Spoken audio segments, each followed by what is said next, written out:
para ulama menyebutkan boleh kita tinggal di negeri kafir, namun ada syaratnya. Namun ada syaratnya. Ini perhatikan, boleh secara asal tadi apa? Tidak boleh. Boleh kalau ada syaratnya. Ada 3 syaratnya. Boleh tinggal di negeri orang kafir, di negeri musyrikin. Contoh misalnya kita hendak pindah ke Inggris, hendak nonton bola misalnya, boleh kada? Pergi ke Manchester. Untuk apa? Nonton bola. Boleh kada? Ini perhatikan syaratnya.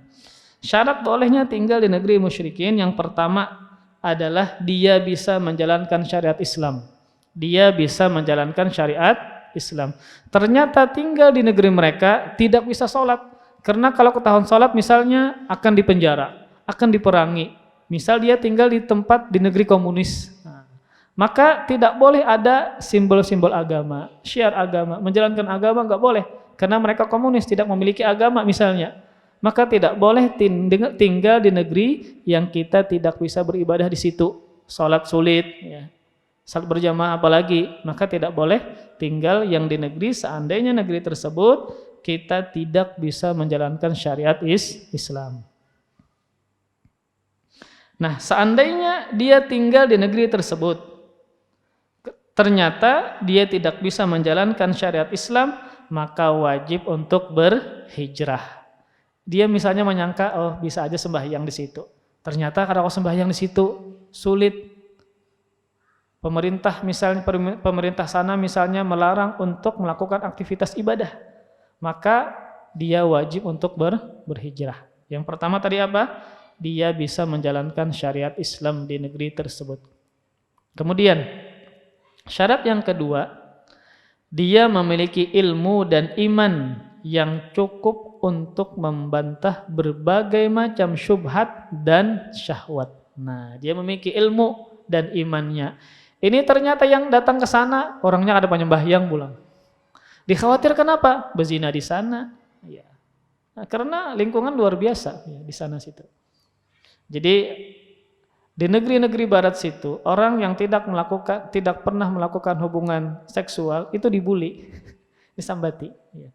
Jadi di kitab sini Ustadz Firanda punya teman. Nah, teman beliau ini tinggal di negeri musyrikin. Dia punya anak. Anaknya ini setingkat SMU lah. Nah, anaknya ini dibully teman-temannya karena tidak pernah berhubungan seks. Dia satu-satunya di sekolahan situ, di kelas dia tidak pernah melakukan hubungan seksual. Akhirnya apa dia? Dia dibully, disambati kawannya. Jadi pemandangan berzina itu biasa di negeri kaum musyrikin. Bahkan kita yang masih suci, masih perjaka itu malah dibully. Ya.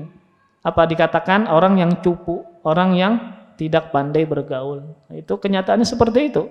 Maka sangat sulit untuk mempertahankan keimanan ketika berada di tempat kaum musyrikin. Maka syarat yang kedua adalah dia memiliki ilmu dan iman untuk membantah berbagai macam syubhat dan agar apa?